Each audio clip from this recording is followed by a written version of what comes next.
Over the past few years, it really has started to feel like generative AI is inescapable. As a writer, I've watched the conversation surrounding Gen AI in my industry evolve over time. From indie authors accidentally leaving prompts in their finished books, to big five publishers selling their authors out to AI training tools, to a seemingly never-ending flood of new tools every month promising to edit your book, write your book, market your book, publish your book. There have been no shortages of debates and controversies. And through it all, I've really only had one question. What the is going on? Hi, my name is Lindy Jung. I am a soon-to-be traditionally published science fiction and fantasy author. My debut novel, MOTHSBLOOD, comes out from Bloomsbury in the US and Rey in the UK in fall 2026. Welcome. Today we are going to dive into the super fun and not at all controversial topic of Gen AI, specifically its place and use in writing and publishing, both traditional and indie. Over the past few years, if you've been online in online writing communities in any capacity, then you've definitely seen this conversation happening one way or another. I feel like we have a new Gen AI story in the news every week. Publishers Marketplace is sending me emails about it. Everyone has an opinion, and everyone also has a semi-horrifying anecdote about Gen AI in this industry. So here's mine. It's really not that horrifying, but not too long ago, I actually had a short story accepted for publication by an online literary magazine. I was really excited. At this point, I'd been trying to place that particular story for at least a year, but when I went to go check out the magazine's website, I found that they had adopted a really firmly pro-AI stance. Upon discovering this, I actually ended up withdrawing my piece and submitting elsewhere. It still has not found a home, but that's not really what this video is about, and I also let the magazine know in no uncertain terms why I had made that decision. But then I was left wondering if I'd made the right decision. What if there was something I was missing in this conversation? What if I'd been too quick to judge and there's actually a real compelling reason why generative AI has found so many defenders in publishing, in writing, and I just couldn't see it? What if I was missing the big picture? So I sat down and I asked myself if I, someone who has never used Gen AI for any part of the creative process, someone who really has no interest in ever using it, ever, do I even really understand what this technology is or why it's so unhealthy for writers, particularly those who are just starting out? And I realized that I didn't have a fully formed answer yet. I had all of these feelings about Gen AI, but I couldn't come up with evidence to back them up. And I'm not the only one. Since Gen AI is still relatively new in its current form, and because the conversation surrounding its legality, especially in terms of copyright, is still developing, you're gonna find all sorts of opinions on it all across the internet, all across the real world too. I think it's really easy to have a knee-jerk reaction to a topic this loaded, and I understand that, but I also think it's very important to stay informed and really be able to support why you feel the way you feel with evidence. Support your claim. And yeah, I've seen all sorts of whack arguments online where people are trying to defend their stance one way or another. This goes for both sides. Everything from it's an important accessibility tool for disabled and low-income writers to, well, it's just you're not a real artist. You're not a real artist if you use Gen AI. This is my attempt to really dive deep into this conversation and to understand what's going on. It's my attempt to share what I found with you as well, so you too can start to formulate your own evidence-supported opinion. But I'm not going to lie to you. When I started developing this video and researching it and all that stuff, I kind of thought I would emerge from it with a more nuanced opinion on Gen AI's presence in writing and publishing. Largely because, if I'm being completely honest, I don't think this is going to go away anytime soon. I think it's going to change and morph and develop, but it's here to stay, unfortunately. But if you couldn't tell already, my opinion did not change. The more I researched, the worse I felt about Gen AI and the more bleak I felt. So yeah, if you're a staunch defender of generative AI's writing capabilities or whatever and its use in writing and publishing, we are probably going to disagree on pretty much everything that I say in this video. However, I do really want to encourage you to at least listen, give me a chance, let me say my piece. My comment section is going to stay open. I'm not going to close it, and I really do want to hear from all sorts of people. What are your opinions and experiences with Gen AI? Why do you support it? What do you think this can be used for, potentially, in a way that is good? I'm personally never going to close the door on any sort of civil discussion, as long as that goes both ways. You do have to listen to me for me to listen to you. So any comments that are completely missing the point of this video, or obviously are just reacting to the title and not anything I actually say in it, yeah, those are probably going to get deleted. But if you do really have something to dispute anything I'm saying or to back up anything I'm saying. I do want to hear it. And this video has been a long time coming, mostly because I really wanted to do my research, and also because I've been busy with grad school and I didn't have time to do a ton of research. I have been preceded by a bunch of wonderful author tubers who have made videos on this very topic. I will link all of their videos below. The ones I can think of off the top of my head are Cam Fajardo's video, which was really excellent. It's from last year, but it still stands. Cody the writer recently put out a video talking about his stance on Gen AI as well. Brielle Wrights and Alyssa and the Books have also put out their own videos. So again, all of those will be linked down below if you want a couple of different perspectives from, again, some incredibly talented and thoughtful writers in this space. I will also be linking all of the articles and papers that I used to inform this video if you want to read those same articles and dive a little deeper into any of the points I touch upon here. Those will be available to you. Let's go ahead and get started. Part 1. What is generative AI? I'm new to this kind of science. I majored in zoology, so all of the engineering tech stuff is a little bit like witchcraft to me, but I did try my best to understand the technology. And I want to kick off by identifying a couple of terms. According to IBM, generative AI refers to deep learning models that can generate high-quality text, images, and other content based on the data they were trained on. Deep learning models are multi-layered artificial neural networks. You can probably guess from the name alone that these are kind of like the computer's answer to the human brain. They're trying to be like neurons and synapses and electrical signals, except with math. Don't ask me how the math factors into it. Again, zoology over here, but that's how I understand how these things work. And how they function is that information data is inputted into these artificial neural networks. That information is then chopped up into bite-sized pieces that the computer can understand, kind of like this graphic. Because these networks are layered, they can be as simple as 3 layers or as complex as hundreds of thousands of layers. The more layers you have, the more complex the system. Anyway, these layers are what systematically peel that input informational data apart, and this process is called feature extraction. Pretty self-explanatory. Generative AI is highly dependent on feature extraction, but so is its cousin, discriminative AI. One thing I have noticed pretty consistently just by lurking on Reddit or whatever and in comment sections is that some people, maybe most people, don't really understand the difference between Gen AI and discriminative AI. Both of them, again, use multi-layered neural networks. Both of them are depending on feature extraction, but the way they use that output data, those chopped up pieces of information that they get from, inputting a picture of an elephant or whatever, is a little bit different. Discriminative AI uses that chopped up information to sort and categorize, and generative AI is going to use that chopped up information to create a new output. So think of it like a string of multicolored beads. If you cut that string and you drop all those beads into one of these processing machines, again, metaphorical here, discriminative AI is going to sort the beads by color, maybe by shape or weight or material, whatever categories you want to assign it. And generative AI is going to spit out a brand new necklace with a slightly different configuration of beads. While most of our discussion today is going to focus on generative AI, specifically the kind of generative AI that is being used to create poems, short stories, novels, screenplays, etc., discriminative AI is not absent from writing and publishing either. I actually recently found some anecdotal evidence that implies that there are a handful of literary agents out there, allegedly, who are using a discriminative AI system to sort through their slush pile or all of the queries and submissions that they're getting from aspiring authors. I don't want to sidetrack this video by getting too deep into why that raises the hairs on the back of my neck, but I do want to touch upon this because it is a really compelling example of the slippery slope that is relying on and utilizing these systems too much. Because yeah, if you know anything about sorting through slush of any kind, it's time consuming, it's difficult, it can be really frustrating. And I should know because I sort through slush piles regularly.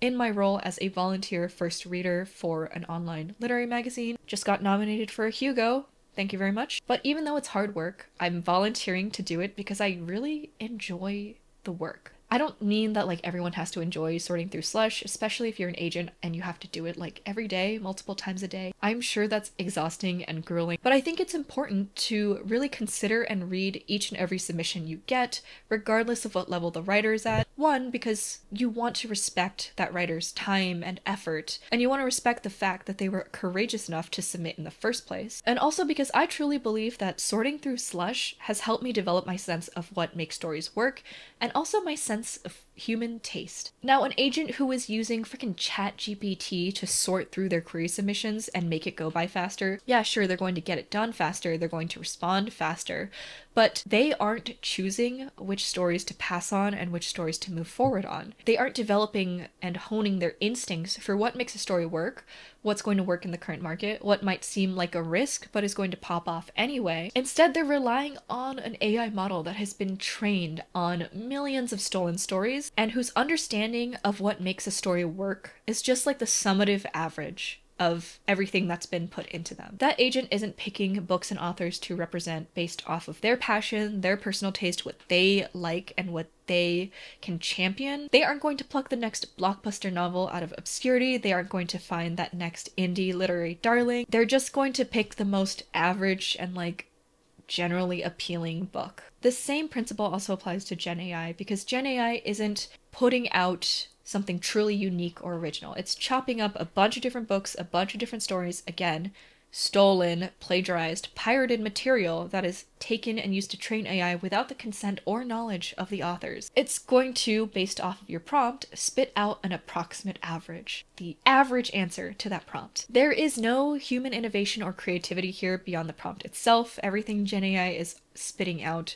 is based off something that came before it. And the reason that this method of producing stories has so many people concerned is because at the end of the day, even with everything negative you can say about how publishing has acquiesced to capitalism and its demands, which yes, it has, and yes, it has done so at the cost of originality, at the end of the day, this is still a creative field, and those of us who really care about literature, those of us who really care about writing and publishing, we want innovation. We don't want the same thing based off of every book that came before it to be spat out, regurgitated over and over and over again. We want new and unique and compelling stories. We want the field to stay diverse and interesting and different because the people who read and write are diverse and interesting and different. And I've heard it argued before that the realm of traditional publishing in particular is already lacking originality. Yeah, even without AI, yes, we are having a little bit of a regurgitation problem.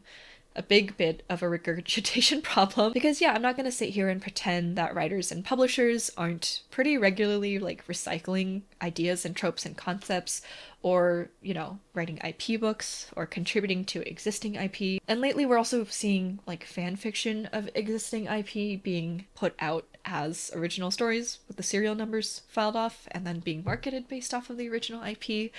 I don't want to get into that. That's a whole other video, if I'm being honest. But even though I definitely have misgivings about the legality and ethics of marketing a book that was formerly fanfiction using the IP of the work that it's fanfiction of, even though, yeah, I can see how an argument can be made that that's a slightly less original work than like that truly avant-garde literary fiction book. Regardless, I would much rather read and enjoy someone's fanfiction with the serial numbers filed off, that they were passionate enough about the IP and the characters to come up with this like 100,000 word plus novel just about them and then go on to publish it. I would rather read that than a chopped up and regurgitated approximation of what an algorithm thinks that people like the most in their books. Finally, as a hashtag women in STEM, I would be remiss if I did not touch upon the environmental impact of AI. This is another element of the discussion that gets brought up a lot on a very surface level, but I haven't necessarily seen explored in depth a ton in these online discussions. Like pretty much any technology these days, generative AI does have an environmental impact. It uses up two things, primarily water and electricity. But what's unique about AI in this regard, and the reason that like climate scientists and environmentalists are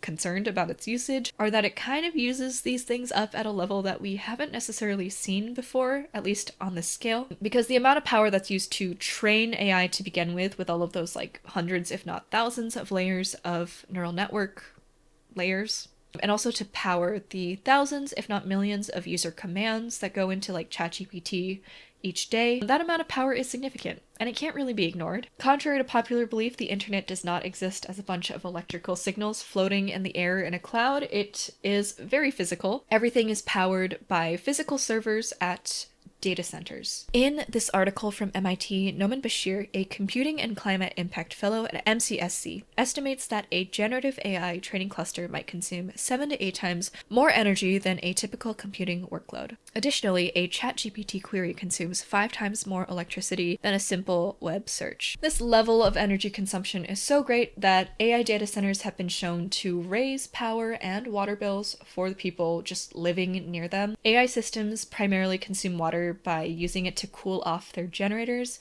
and according to research conducted by UC Riverside, generating 100 words of text is the equivalent of pouring out 3 standard-sized water bottles. Translate that into a 100,000-word novel, and you are dumping out the equivalent of 3,000 water bottles. Now, as a STEM girly, I am indeed burdened with the knowledge that pretty much nothing we do in the 21st century as human beings has no environmental impact. Like, everything from video games to just like making a phone call is going to have some sort of impact on the environment, but these numbers are definitely significant enough to warrant concern. And as the climate crisis escalates, I want to just gently remind everyone that nothing you do exists in a bubble, and while I'm not going to be the person who sits here and tells you to bike to work every day or never turn on your lights, I am going to ask you to consider if the environmental impact of putting these commands into ChatGPT or any of these Gen AI systems is worth the cost. Part 2, why AI? So one of the main reasons I actually wanted to make this video and do this deep dive is that I truly came from a place of wanting to understand why an aspiring writer might be drawn to this kind of technology. From what I've gathered, and this is an area where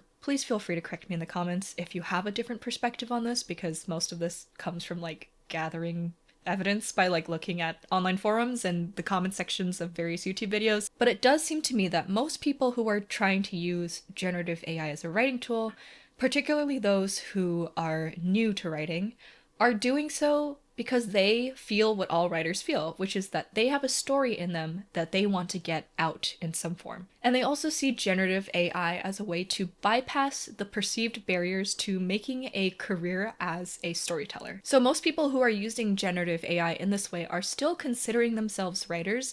In fact, there's a fair amount of discourse around whether or not they are able to use that term to label themselves. And the most common argument in defense of Gen AI is that the prompts and the ideas and conceptions that go into that first stage of getting Gen AI to cough up a story, that still comes from a human mind. So there is still an element of creativity here. So, therefore, does that justify it? Is there enough of a human component in this process to call generated writing? I'm going to be upfront. I don't think so. It's a pretty commonly held belief in most writing circles that ideas are cheap. For example, my favorite movie, or one of my favorite movies of all time, is Train to Busan, which is a zombie movie. It takes place on a train. Zombies on a train, sure, that's like a fun idea, right? But zombie films have decades of history. They'd been done to death by the time this movie came out. They've been done to death again since then. What isn't special about this film, or really any zombie film, isn't the idea itself, it's the execution. It's also the specificity of that execution. If Train to Busan were literally just like survivors of a zombie apocalypse are running around and they have guns and they're yelling, if it were like any other zombie film, it probably wouldn't be my favorite film of all time. If it were exactly what you'd expect when you hear the words zombies on a train, I don't think it would have had that same lasting impact. But what makes this movie special are the details. It's the way that the themes are handled. It's the way that it is very closely linked to political sentiment in South Korea at the time, especially disdain for and lack of faith in the government's ability to handle crisis situations following the Sewol ferry sinking.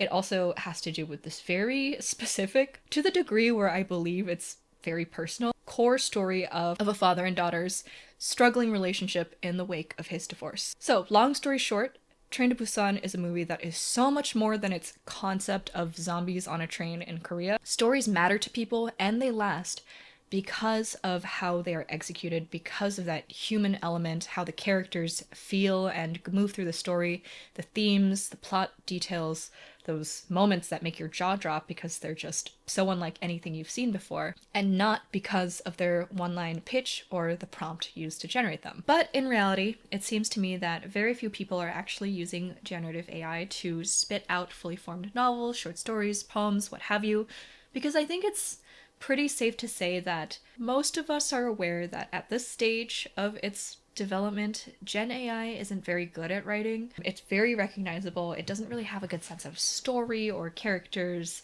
Everything feels very cookie cutter and generic, and metaphors don't make sense. Same with images, right? We're seeing more and more convincing Gen AI images, but also they still have like 10 fingers on one hand and that sort of thing. A lot of the writing that Gen AI produces similarly has 10 fingers on one hand. What seems to be far more common instead is using Gen AI as a sort of support tool as you are going through the process of creating a novel, for example. So maybe you ask ChatGPT to write a fight scene that you're having trouble with.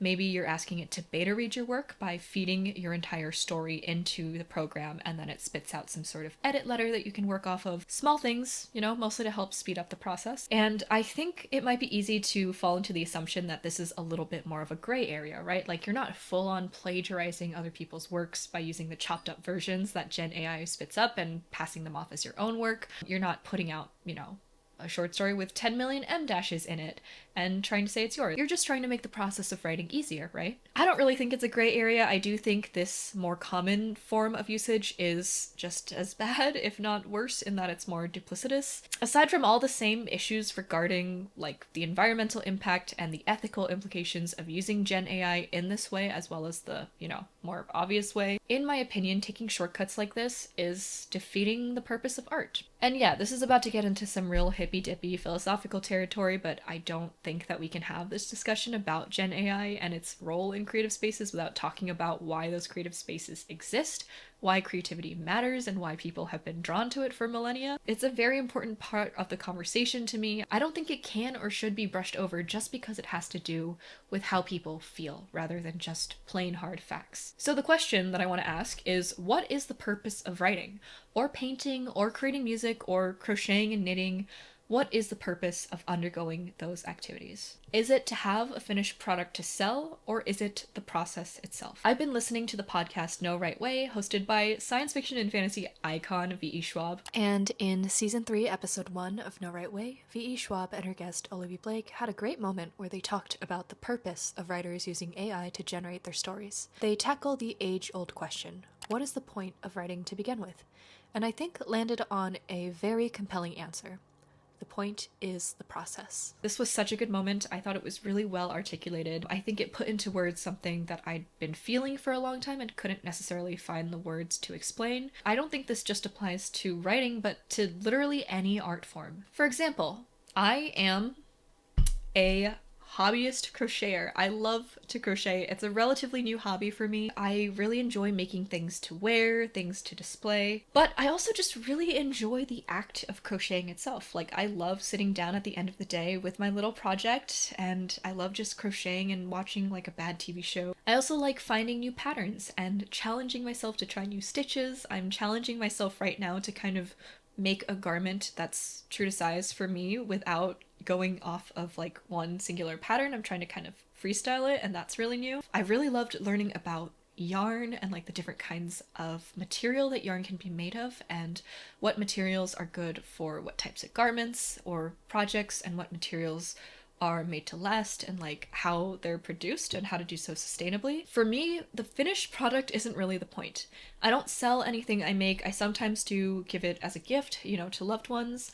But personally, like, if I really wanted that crochet top, I could easily purchase it, or if I can't find the exact version I want, commission someone who's better than me to make that top. But the act of actually finding the pattern, getting the yarn, making it true to size for me, and sitting and making it and enjoying that process, that is the point of the creation. Like, it doesn't matter if my makes are lumpy or like have a slight color change in the middle or just are imperfect, because I can call these things my very own and also take pride in the fact that even with the struggles, I worked through and I crocheted that thing to completion. There is satisfaction in the act of creation that cannot be put into words. I think it's a very primal, very human thing, because we really are one of the only known species that creates as prolifically as we do.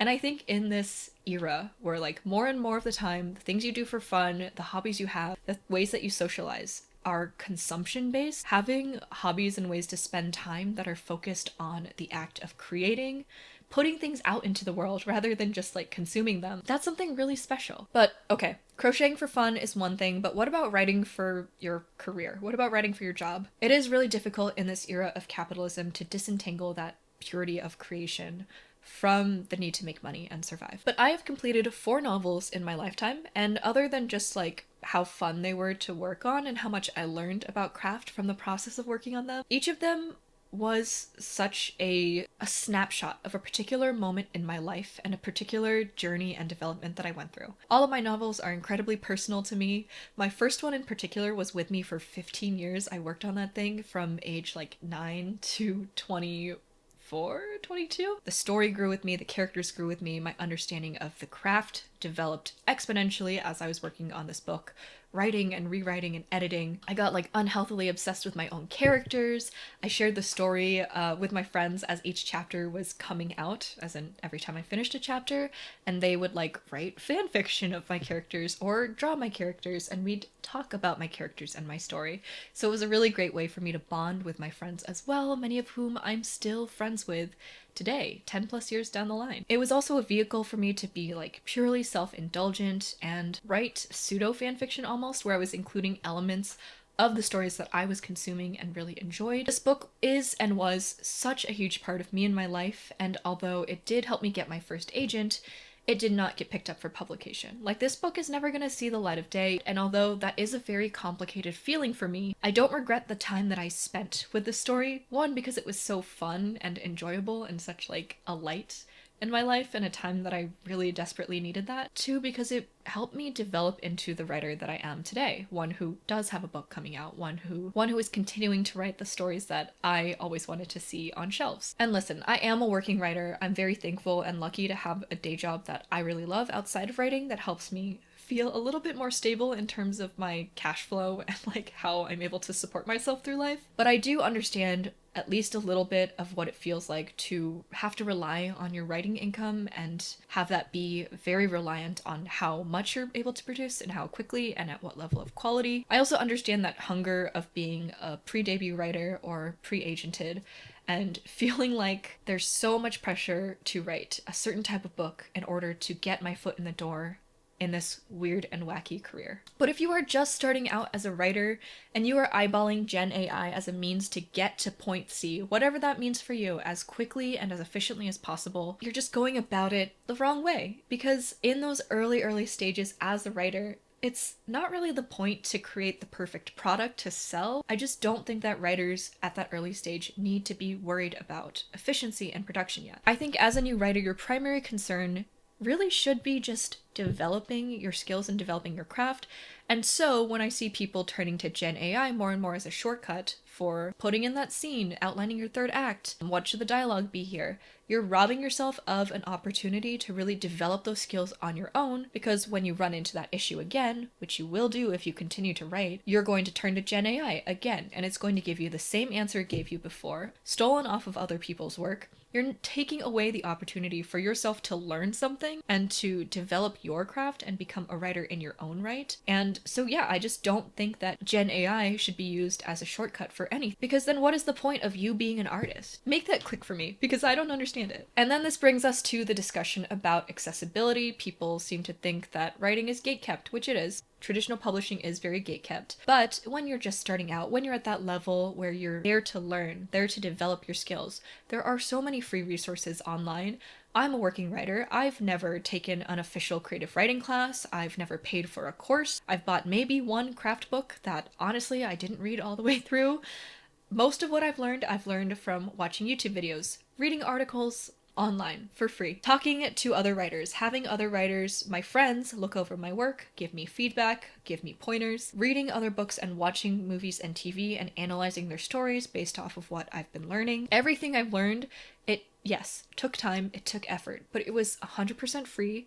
And writing, whether you're doing it on a piece of paper with a pen or you're just working in Google Docs like I do, it's a free hobby.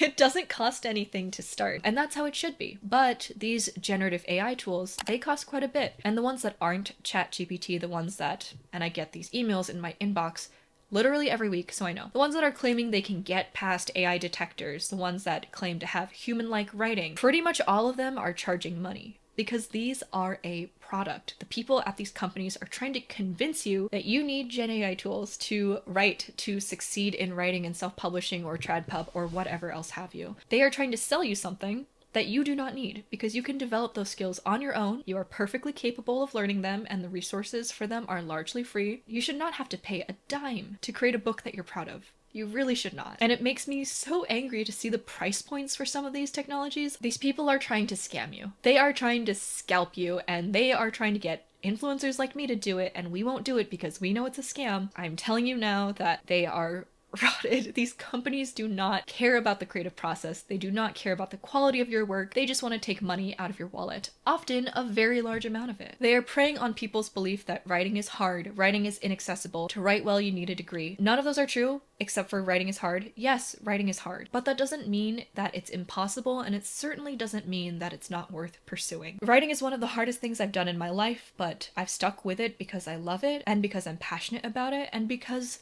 lots of things in life are really, really challenging, and we stick with them anyway. College was really challenging for me. Even high school was challenging for me, high school geometry. Deep cleaning my fridge is difficult. Maintaining healthy friendships and relationships is difficult. Challenges are a part of life, and good things take time and they take effort. Part 3, publishing norms and the future of AI. For the final section of this video, which is so long already, I'm very sorry. I want to talk a little bit about what publishing is starting to do in response to Gen AI's very rapid rise and expansion. I'm really only a pre-debut writer. I don't really get special access to the ins and outs of publishing, so this is mostly based on anecdotal evidence and things and information that are publicly available. Here are some things that have been going on in the world of writing lately. So, a little bit of good news. Authors are fighting back. I think pretty much every working author, at least in TradPub today, is pretty anti-AI. We don't like that. And in June, a plethora of very famous and established authors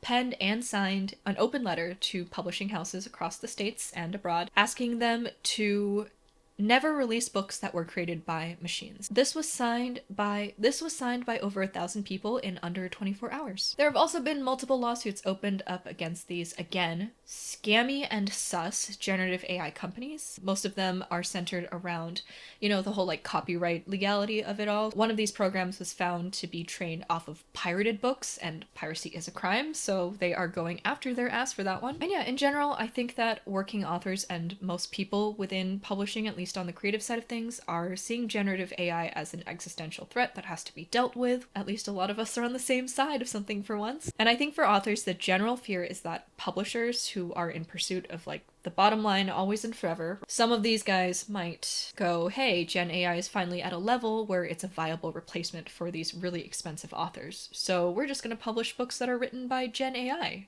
and not have to pay it and not pay authors anymore. That would be like the worst possible timeline, but people are very much putting in the work now to make sure that that isn't legally possible. Unfortunately, while Gen AI is kind of in flux in terms of like the writing publishing side of things, it has found a lot more of a foothold in audio content. So Audible notoriously don't support Audible. It has decided to use AI to expand its AI and translated offerings. So instead of paying translators, instead of paying audiobook narrators, it seems like Audible is going to start using AI to read books to some degree. I don't really know what expand AI narration means, if that means they're going to start producing original content using Gen AI, but it's not good. Again, this is taking jobs, and also who wants to listen to a freaky robot Gen AI voice when you could hear like an actual person, an actual human being reading your audiobook? I personally use them to fall asleep. I don't want to hear a robot voice while I'm doing that. Just ugh. And also more and more publishers and agents in their contracts are starting to include explicit language saying that if you use Gen AI and you're found out, they're not going to represent or publish your book anymore, okay? They're starting to lay down the line. Not all of them. HarperCollins, looking at you, kind of going in the opposite direction, but for example, as I was querying, which was just last year, I was finding more and more agents have like a little box where you have to attest that you did not use Gen AI to create your book at any stage. And again, if they find out, they are 100% in their right to drop you as a client. So just something to keep in mind. I think in general, it seems like we are kind of in agreement for once, at least authors are, that We don't need to normalize this kind of behavior. We do not need to normalize or embrace Gen AI as a part of the creative process or the publishing process. It really does seem like we're going to start getting some concrete answers and concrete decisions in terms of the legality relatively soon. So we'll have to see how that develops, but it seems like people are making a lot of moves to make sure this technology doesn't completely ruin publishing forever. So final thoughts, and here is my takeaway for the day. If you are someone who is using generative AI to write, or if you have used it before, it's not too late to stop. If really all you care about is getting a book so you have a product to sell, I do think that that's going to become more and more difficult. It's going to become more difficult to actually make money off of Gen AI produced books. It does really seem to me that sticking with Gen AI and using it in part of the creative process is a bad decision, like career-wise, as well as just everything else, because of the hostility toward it, because of the controversy surrounding it, and also because like what it produces again is like it's not worth it, you know? Also, as a side note, and this does relate directly to what I was saying about using ChatGPT or whatever else to like supplement elements of the writing process and to bypass those challenges that you could just learn to move around. MIT did a brain study on a bunch of people who use ChatGPT regularly, and it's making people dumber. Like, it's actually making people dumber. This makes sense to me because if you're using it to consistently shortcut things that you are perfectly capable of figuring out for yourself, yeah, of course that would make you a little dumber. At the end of the day, keep AI out of art. I can't argue that AI is 100% evil and that it won't have any benefits anywhere and we should just stop using it entirely. I do know that there are certain implications for like the medical field. I've heard of a technology that can like detect skin cancer. Like it'll look at your freckle or your mole and tell you if it's like potentially skin cancer at a very high rate of accuracy and to a degree of accuracy that like a human doctor just can't do. To me, that would probably be a worthwhile use of dumping out 3 water bottles if it saves someone's life. Not to be too blunt about it, but AI absolutely should not be viewed as a replacement for humans and their creativity. Let yourself write your weird, imperfect, messy, self-indulgent stories. Let yourself learn from them and develop as a creative. Everyone's journey is their journey for a reason. That sounds so cliche, but seriously, I would not be the writer that I am currently if it weren't for the mishaps and mistakes that I made getting here. Let yourself learn and grow without any interference from a water-guzzling machine. If you have a story in you that is begging to be told, don't you owe it to yourself to really make sure that what you produce is entirely your own? Thank you so much for watching this video. Once again, the description box is going to contain all of the links of all the articles and papers that I read for this video. Highly recommend checking out at least some of them. I do think that no matter which side of the issue you stand on here, it's important to educate yourself and have as much information as possible, especially because this is a topic that is continuing to develop, is changing every day, and is only becoming more complicated as time goes on. As I mentioned before, I am a science fiction and fantasy writer, and I do make videos pretty regularly on this channel, just kind of documenting my journey through publishing and my, I don't know, creativity as a writer. So if you're interested in checking that out, feel free to subscribe. And of course, if you liked this video, you know what to do. If you're interested in seeing more videos like this or an update on this topic a little bit down the line, do let me know in the comments below. And again, they are open for civil discussion. Anything that gets out of hand, I have no qualms about deleting. So, you know, just keep that in mind. That's all for today. See you next time.